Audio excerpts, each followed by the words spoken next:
Entering the Mayo Experience. That Mayo Experience. That Mayo Experience. That Mayo Experience. Experience. Welcome to a crossover DFS Edge and Pat Mayo Experience, along with Adam Kaufman, presented by Jägermeister. Give your beer a real shot this summer with an ice cold shot of Jägermeister. Sounds delicious. Go have one right now. Also, give the episode a like and subscribe to the DFS Edge and Pat Mayo Experience, iTunes, Stitcher, Spotify, iHeartRadio, anywhere where you can download podcasts. You can figure that out. Plus, if you check the description, all of our previous ADP shows, we've covered the top 50 already. Today, we're going 50 to 100. Not every single player, but players that intrigue both myself and Adam Levitan. Levy, who's the first guy on that list that you like from this range? Oh boy, the one that stands out the most to me is Chris Hogan, 24/7, baby. I liked him before the Julian Edelman suspension. Now I think Chris Hogan just has to have a big year. If you do any type of target projection, market share projection, it just has to go somewhere when you start projecting Tom Brady. And Chris Hogan, when healthy, has been extremely effective, playing in multiple different roles. I think he can play inside some in a pinch. He prefers to play outside, but earned the nickname 24/7 because he was always open, like a 7-Eleven or whatever.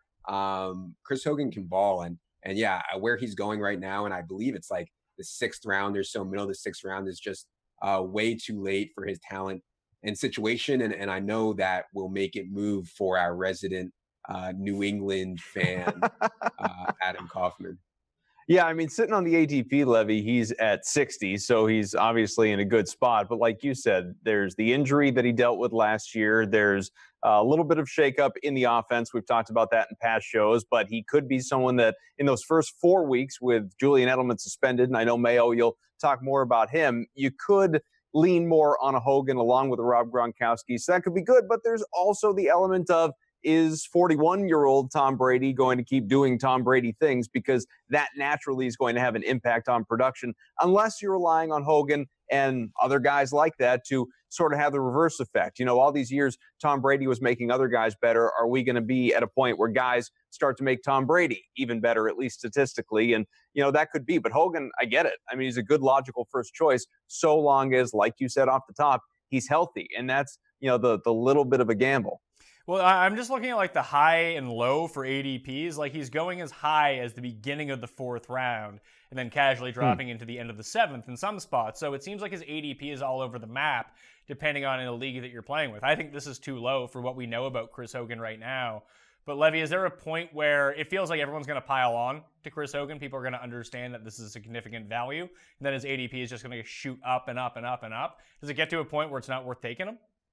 Yeah, I think I'd prefer Juju. I prefer Amari Cooper. I prefer Allen Robinson, kind of that tier in there, and a couple other guys we talked about on the previous show in that 4th, 5th round. But I'm not sure he's going to creep up that high, you know, but it's all about, value. You should have your board and your tiers set up when you go to draft for season long, and you should be willing to stick to them. And I certainly wouldn't like reach into the 4th round for Chris Hogan. Let's not get out of control here. So if we're on that, well, look at it this way, Mayo, I guess. Where are you ranking guys, whatever the position, where are you ranking guys on the Patriots? Like Rob Gronkowski, and I don't mean Brady.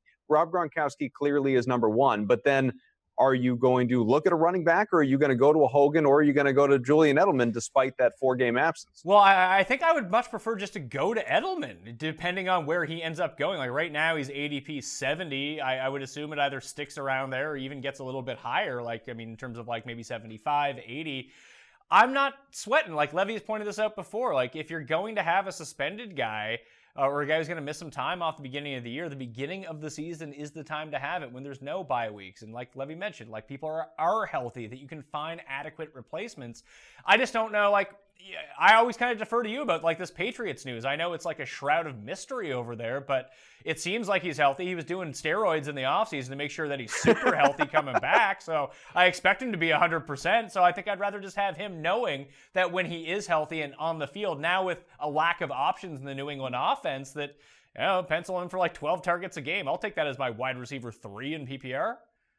Well, it's all well and good that, he was out there for mini camp and seemingly is healthy as far as we know. I mean, he's only talked to the media once or twice and said as much, so great. But, what you just said about where Levy was at with a guy like Mark Ingram, if he's just dealing with a suspension, who cares? Like, that's a good time. Well, that's all well and good when your guy is also coming back healthy and he's coming back healthy. Edelman, there is that sort of cloud of mystery because it's a suspension and he's coming off the injury, missing an entire year, essentially. So, I don't know. I'm not going to say like, oh, he's off my board, I'm passing on him or something like that, because he is still, like you said, a good wide receiver 3. But I'm not sure that he's someone that I'm willing to jump up for. Like, I think I would be more comfortable going with the known commodity in Chris Hogan, which is why I think he is where he is, ADP 60 versus Edelman's ADP 70. There's just that a little bit more assurance, not to mention the extra 25% of the season on your side. Sure, but you're also now paying a premium for that ADP if you go with Chris Hogan, because you're probably going to have to reach for him rather than letting someone like Edelman fall to you and trying to make up the gap in between. I just don't understand like how the Patriots' target distribution is going to crack itself out once everyone is there. Like, there's probably some receiver we don't even know about yet that's going to play like a significant role in this offense. Well, I'll tell you this. I'd be perfectly content taking either one of them before I would take Sony Michel, who is ranked even higher in terms of ADP, which is why I asked you that question before about overall Patriots weapons rankings. I just, that one doesn't really make a ton of sense to me. So I would prefer to go with one of those two wideouts that you guys like anyhow. 32 years old, coming off an ACL tear and missing 4 games is just crazy to me. How could you possibly take Julian Edelman over Randall Cobb? And I'm looking at the ADP here. I just can't believe my eyes that Julian Edelman is going ahead of Randall Cobb, like a healthy number 2 receiver, clear-cut number 2 receiver in Aaron Rodgers.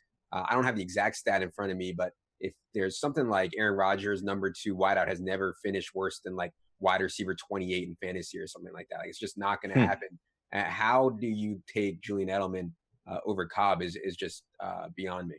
I think that they're close, but I can just see that if we figure out how the Packers offense is going to work, how much Jimmy Graham is going to be involved in the red zone, is that going to affect Devontae Adams' overall numbers? And if he's there, are they going to throw to him between the 20s, which could take some targets away from Randall Cobb? I just look at that there are so few options in this Patriots passing game that once he gets Julian Edelman back, 32 is not so bad. Plus, if you play in a PPR league where it's like 1.5 points for white receiver catches, then you're just dancing with both the combo of Chris Hogan and Julian Edelman.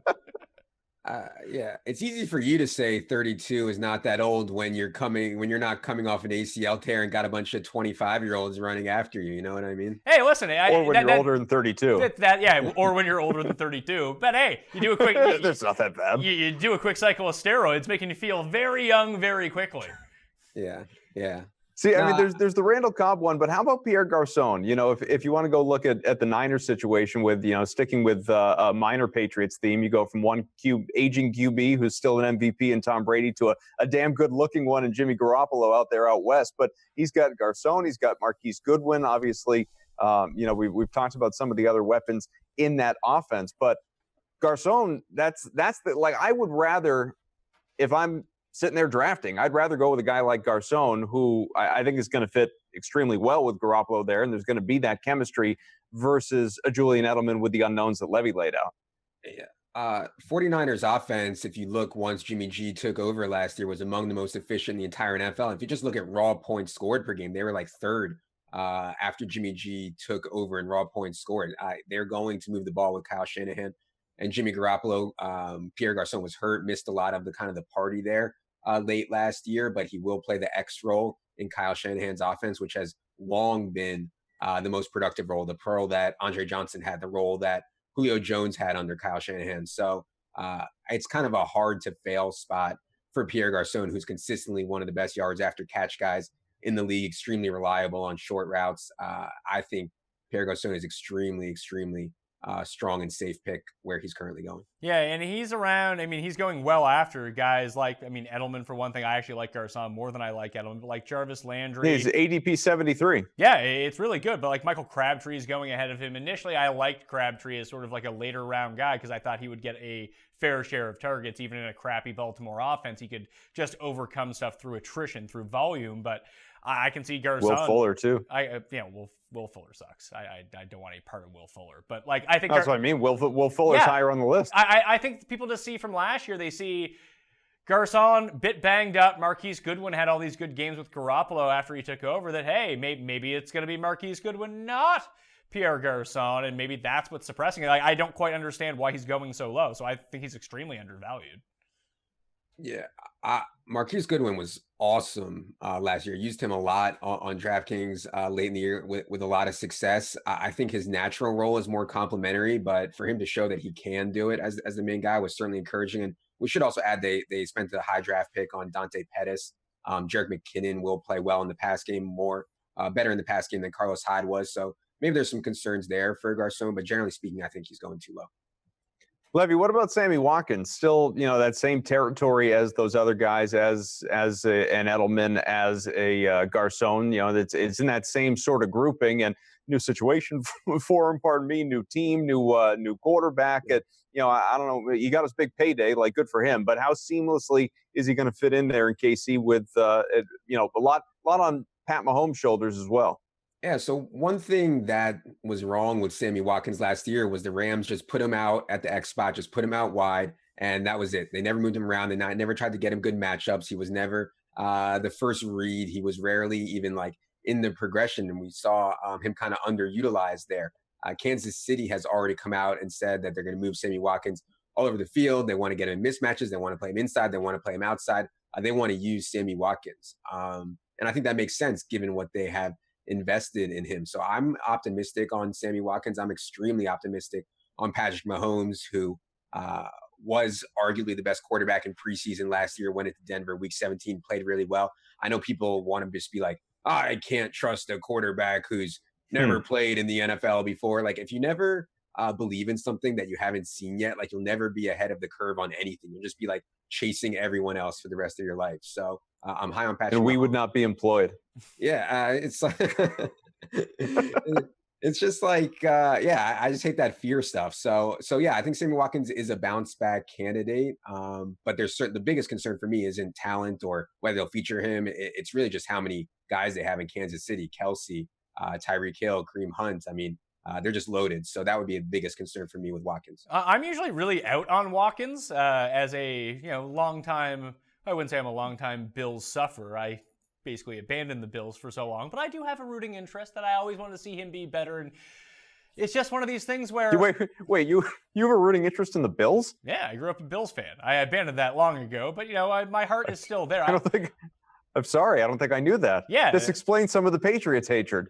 Well, no, it's just you Boston people are just insufferable. That's the whole problem. Just look at you. Look at your arrogant smile. I can't stand you. Anyway. With Sammy terrible. Watkins, he would always get overtalked.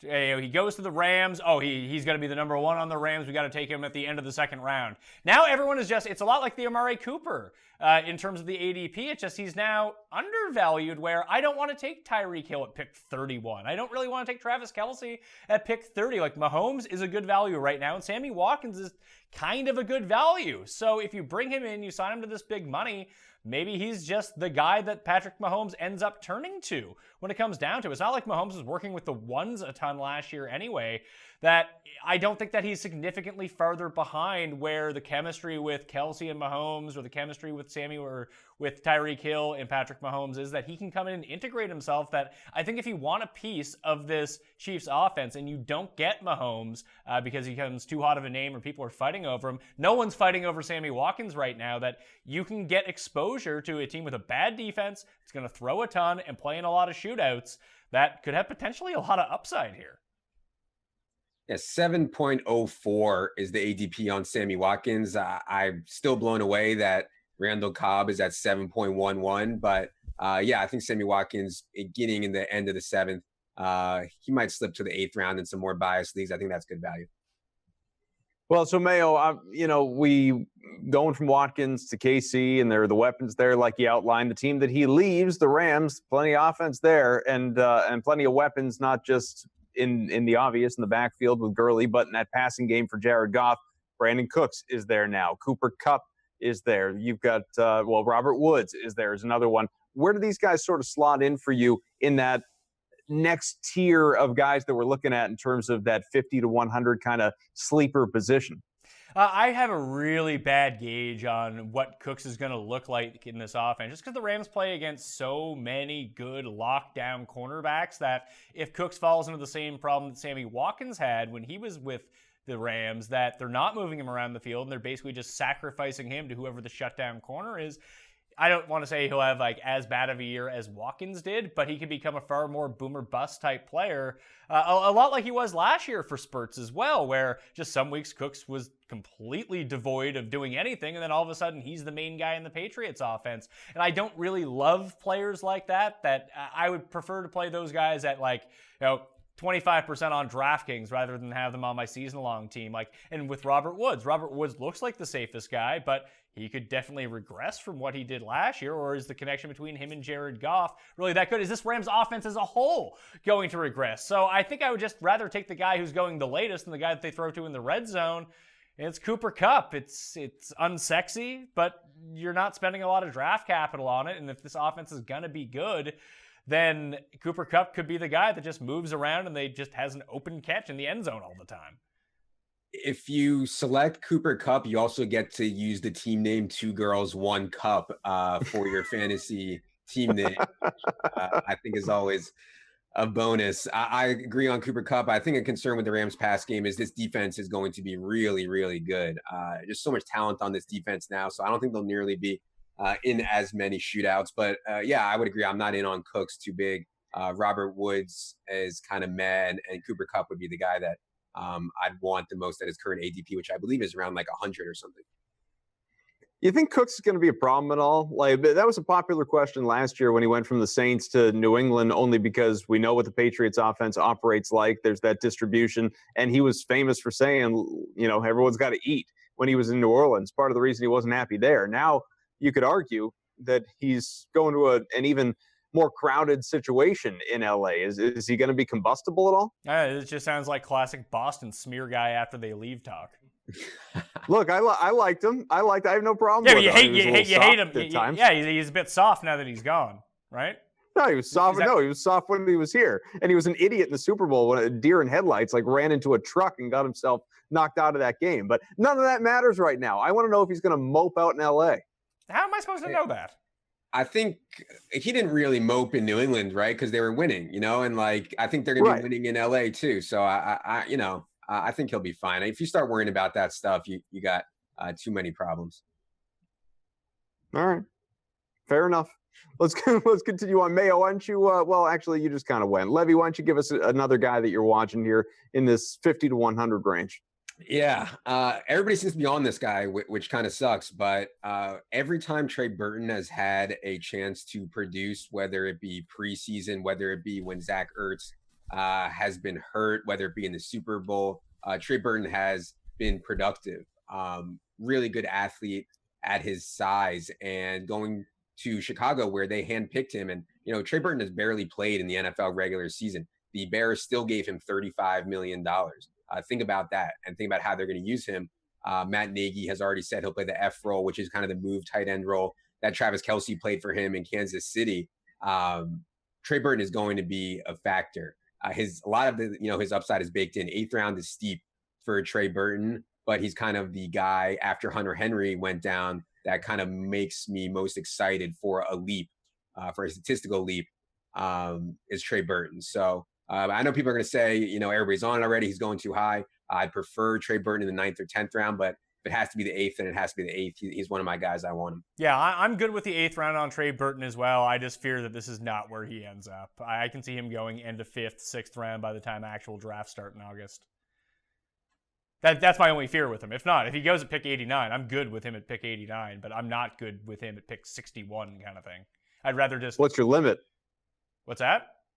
What's your limit? Probably 85. Like the beginning of the 8th round, back end of the 7th round, I can do. If not, I'll wait on Vance McDonald and see how that shakes out. Or just play. If I didn't get one of the top guys, I don't want to spend too much draft capital on a tight end where I can play tight end roulette every week and just hope I get lucky. How about a guy that's a little bit higher up, Mayo? When we were doing the receivers, we didn't spend a whole lot of time on Corey Davis. What do you expect from him here this year? I'm surprised he's not going higher, to be perfectly honest with you. I thought that he would be a name after what he did in the playoffs last year. You know, he got himself healthy as the season went along. It looks like he's just going to be the alpha in Tennessee as a part of that receiving game that I don't know if he's going to garner like 30% market share, but it would make a lot of sense if he did. Yes, they bring in Dion Lewis. They still have Derrick Henry, so I can see them running the ball over and over and over again as a part of an overall game plan, but their defense is not great by any means, so they could find themselves in a few shootouts. If that's going to be the case, that I just think that Corey Davis has substantial upside. Now that I start thinking about it, we talk about like Garcon, we talk about like even going later, someone like Cooper Kupp, Edelman and Hogan are in this range, Pierre Garcon, that I want to take receivers early, but it seems like there is pretty good value in this range if you just stick with some of the receivers. Corey Davis was the number 5 overall pick in the draft 2 years ago for a reason. This kid can really play. He was in a absolutely prehistoric offense run by Mike Mularkey last year that was like inexcusable. Probably like one of the worst coaching performances I've ever seen in terms of maximizing talent. Corey Davis dealt with a really bad hamstring injury in the preseason that kind of cut off all his work there. Still came back and I thought struggled at times to separate a little bit, but as Mayo mentioned, got better as the year went on. Under the new scheme, with Matt LaFleur coming over from the Rams, I think Corey Davis is an awesome pick. Should not forget about Rashard Matthews, though, who is one of the more underrated players in the league. Corey Davis is exciting, though, man. I'm excited about him. And to Mayo's point about the wide receiver depth, yeah, that's true. I mean, that's going to be true every year. It's a passing league. More and more teams are skewing towards the pass. More and more teams are running 3 and 4 wide receiver sets. Running back scarcity is certainly going to be a thing. But, you know, people understand that. That's why running backs are going so high. So maybe, and Mayo, you can answer this because Levy, I think, effectively just did. But for people that are just sort of thinking ahead and planning out their drafts, and you get into this 50 or 60 to 100 range, is there on the whole more value, more depth at receiver than running back? And if you agree with what Levy just said and that there is, are you more inclined to kind of stack the running back position earlier in your draft and then rely on there being more wide out options as you get a little bit later on? What's the sort of lineup construction strategy? I think it depends on where you pick. Like if I have one of the top 3 picks, I'm going to take a running back. If I have pick number 4 or pick number 5, I'm going to take a receiver. I'll take Antonio Brown. I'll take DeAndre Hopkins. And that might have to dictate what I do later on. But once we start getting in this range, the one thing that people forget about in terms of having a solid running back is that starting running backs that you can just plug and play into your fantasy lineup for a week at a time or 2 weeks at a time crop up during the season. It's hard to find a good receiver off the waiver wire. There's like 3 a year. If you're not going to be one of the people that get one of them, you're kind of screwed. So having as many good receivers as possible really works out. It's like, especially because there's so little depth at running back that I'm going to play a receiver in my flex. Like that's just going to happen. So if I'm playing 3 receivers and a flex, just give me as many good receivers as possible. Yeah, it's tough. You know, running backs are going to pop up on the waiver wire, but when good ones do, it's kind of hard to get them, right? Like I don't play a lot of season long anymore, but I know it's super hard. It's super competitive. You have to blow like your whole auction budget or use your number 1 waiver priority to get those running backs. So yeah, you know, it's a concern for sure if you end up going wide receiver heavy at the beginning, but then I would just focus on the back end, especially in PPR, on just pass catching backs. We talked about James White. You can take a shot on Duke Johnson, Chris Thompson, all these guys that people don't take because they don't carry the ball, but in full PPR, their role in the pass game is so valuable. Yeah, Tariq Cohen's in this range too, even beyond 100. Like I know you like J.H.I., but if Darren Sproles comes back and just has his Darren Sproles role, he'll get like 5 catches a game. And you can just kind of piece stuff together like that on a week-to-week basis if you do miss out and don't have to spend your auction budget that way. It's just hard to find a receiver just pop up and be like, oh, there he is. Like Devin Funches was really the only guy last year. And the only reason that he was on the waiver wire is because he was so abysmal to start the year that everyone dropped him.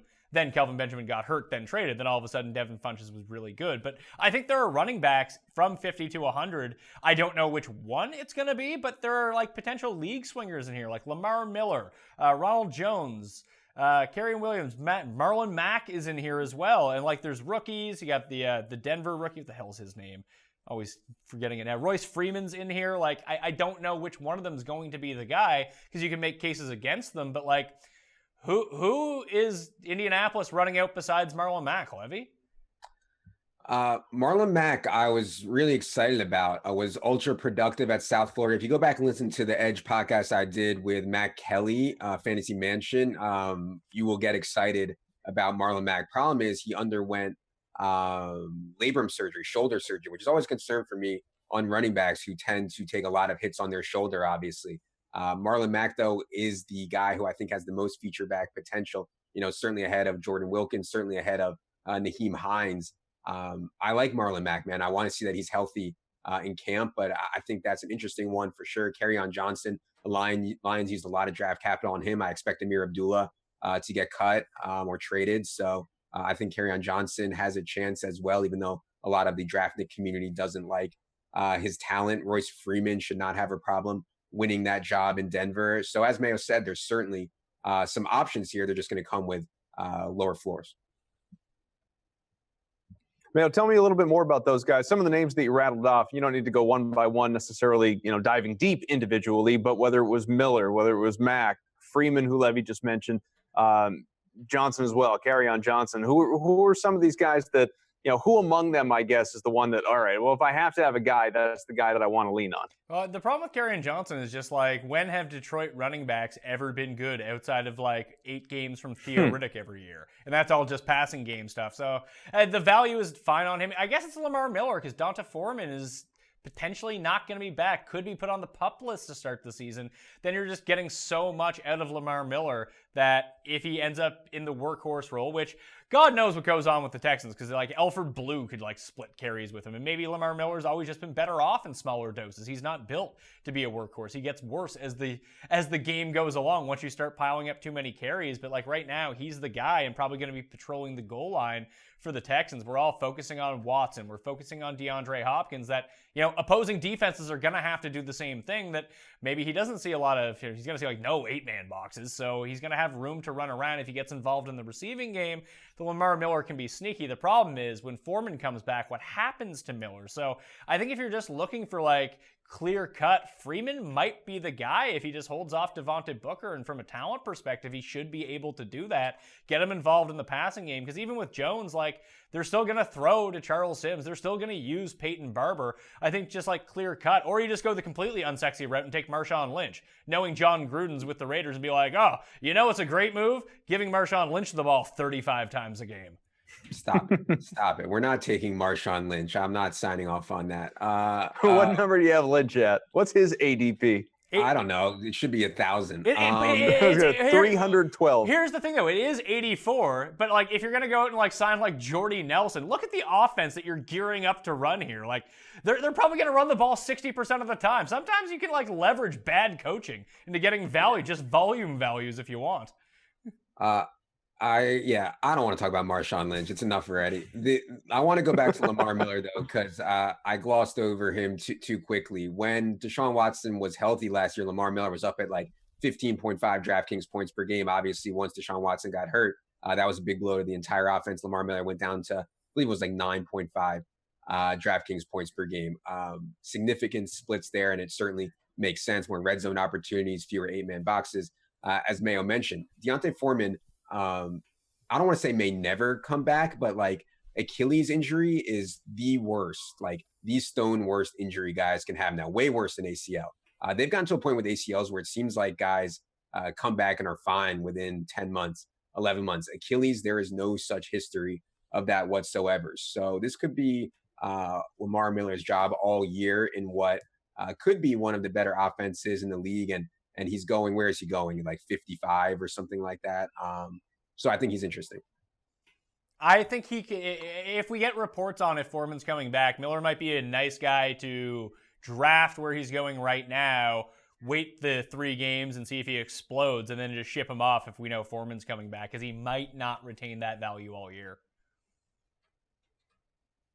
How about QBs? We haven't done much in the way of quarterbacks in this specific show, mainly, obviously, the receivers and running backs. But when you're starting to look at sleepers and value, again, the top guys, and we spent time on this in our previous show going over round 4. It's Aaron Rodgers, it's Deshaun Watson. And then after that, 2 guys coming off of injuries, by the way. After that, you're looking at Russell Wilson, Tom Brady territory, and then it's Carson Wentz, it's Cam Newton, it's Drew Brees, who again doesn't like to throw the ball anymore. He just wants to hand off, unless it's short little dink and dunk passes to guys like Ingram and Kamara. Kirk Cousins, now in Minnesota, finds his way into that top 100 ADP as well. Jimmy Garoppolo just barely. I think the guys that stand out probably on your list, guys, are Cam Newton, are maybe not Breeze, but Wentz, obviously, but another guy coming off an injury. And it seems like that's just sort of the big thing with popular name quarterbacks this year. What kind of reliance can you have in Wentz to come out? And yeah, he's got the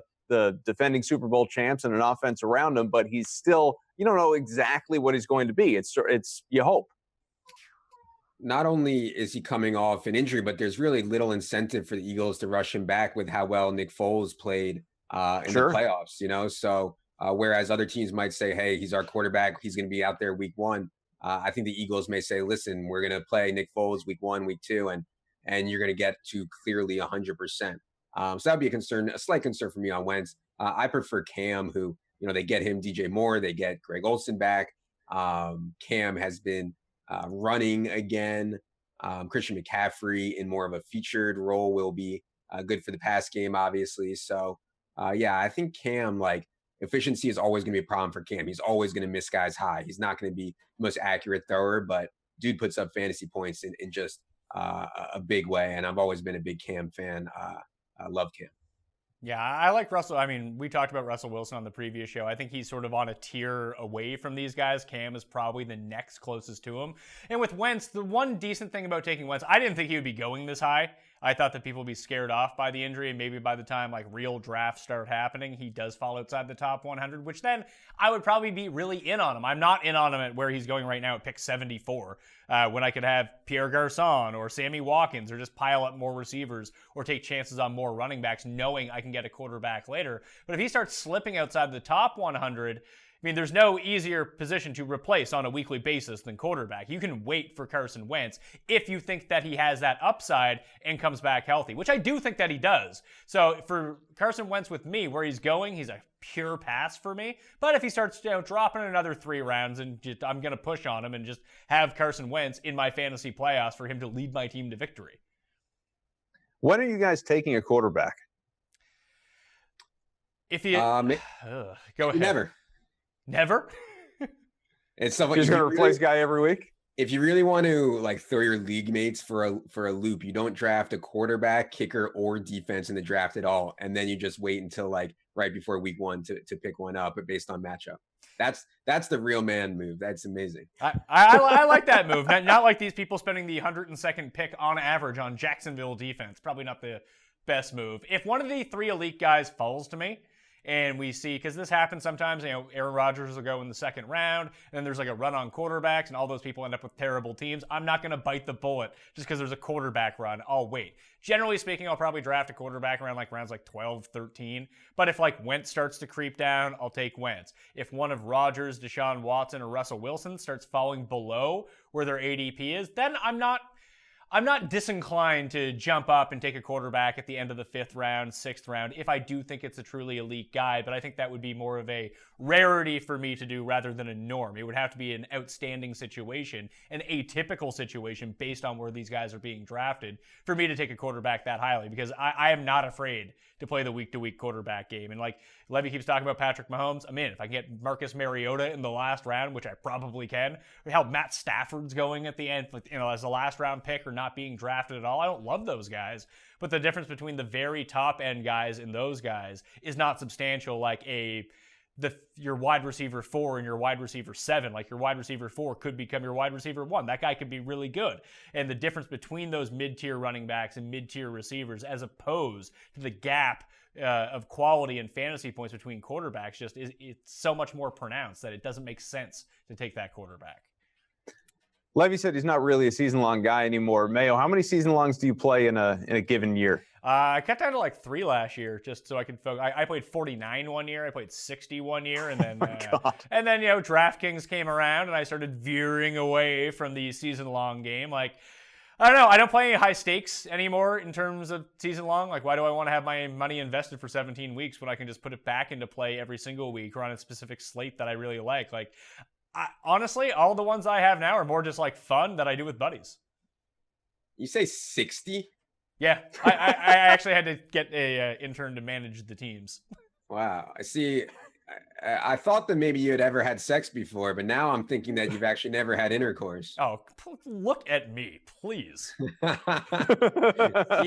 The trick is, and I don't get to do this anymore because I'm not on TV anymore. I'm on the DK Live. I'm on the web. But when I was on TV, the movie... digital TV. Digital TV. Yeah, well, when we were talking about terrestrial TV, I used to know a bar, like, go to my local spot all the time when I was just power swiping Tinder. The move would be I'd call my buddy the bartender. He would put my show on the TV, set me a place that I could pretend like I didn't know that I was on TV on the TV above me.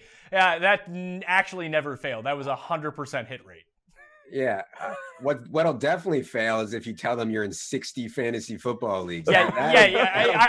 I try to downplay that part of it. I play the leagues with buddies, and I do write the waiver wire column for DK Playbook every week that comes out on midnight on Sundays. So one thing that I do, and I hate doing it, but it is kind of fun, I play in a league on CBS, I play in a league on Yahoo, and I play in a league on ESPN.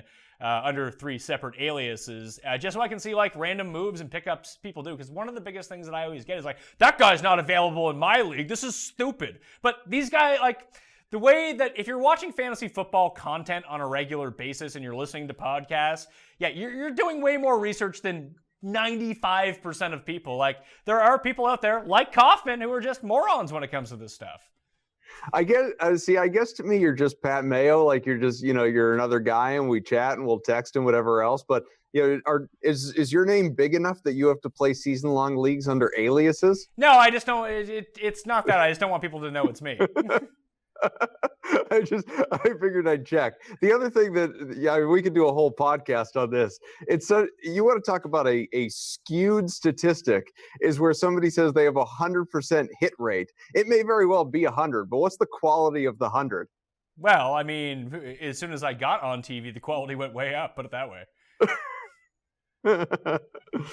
Oh, goodness. All right. Well, I think that's probably as good a time for you to play us out of here. We'll do it. What's our tease people? What's our next show going to be? Oh, they'll have to tune in to find out the next crossover episode of the DFS Edge and Pat Mayo Experience, brought to you by Jägermeister, where if you really do want to give your beer a real shot this summer, give it a nice cold shot of Jägermeister. Kaufman, Levy, Mayo, thanks for being here. Subscribe to the podcast, and you can find all of the future and previous shows in the description for the video. So give it a like as well, or on the audio version, please rate and review wherever you download podcasts. I'm Pat Mayo. Thanks for watching.